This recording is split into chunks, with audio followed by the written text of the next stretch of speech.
కొంతమంది రోజు సోషల్ మీడియాలో యాక్టివ్గా ఉంటారు. అందరి పోస్టులు చూస్తారు, స్టోరీలు చూస్తారు, కానీ వారి ఫోటోలను ఎప్పుడు పెట్టరు. ఎందుకు? వాళ్ళకి కాన్ఫిడెన్స్ లేదా, లేక ఇంట్రోవర్ట్సా, లేదా వాళ్ళలో ఏదైనా ప్రాబ్లమా? నిజం ఏమిటంటే మనం అనుకున్నంత సింపుల్ కాదు. దీని వెనక చాలా బలమైన కారణాలు ఉన్నాయి. ఒకటి, సెల్ఫ్ అవేర్నెస్. కొంతమంది వారి వాల్యూస్ ఇతర లైక్స్ మీద ఆధారపడి ఉండదని తెలుసు. నా ఫేస్ చూసి ఎవరైనా లైక్ కొడితేనే నేను బాగున్నట్టు కాదు అనే క్లారిటీ వారికి ఉంటుంది. వారు జీవితాన్ని ఎంజాయ్ చేయాలనుకుంటారు, కానీ ఎగ్జిబిషన్లా ప్రదర్శించాలనుకోరు. 2, ఎమోషనల్ ప్రైవసీ. కొంతమందికి వారి ఎమోషన్స్ చాలా పర్సనల్గా ఉంటాయి. నా సంతోషమైనా, బాధ అయినా నా వాళ్ళతోనే షేర్ చేసుకుంటే చాలు అని భావిస్తారు. ఫోటో పెట్టడం అంటే తమ పర్సనల్ స్పేస్లోకి అందరినీ రమ్మని పిలవడం అని వాళ్ళు ఫీల్ అవుతారు. 3, past experiences.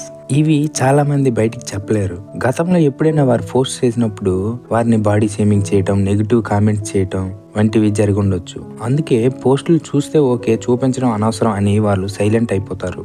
4, identity versus appearances. కొంతమంది తమని తాము ఆలోచనలు చేసే పని ద్వారా గుర్తించాలనుకుంటారు. అందుకే వారు ఎప్పుడు కోట్స్, ఇన్స్పిరేషన్ షేర్ చేస్తారు, కానీ సెల్ఫీలు షేర్ చేయరు.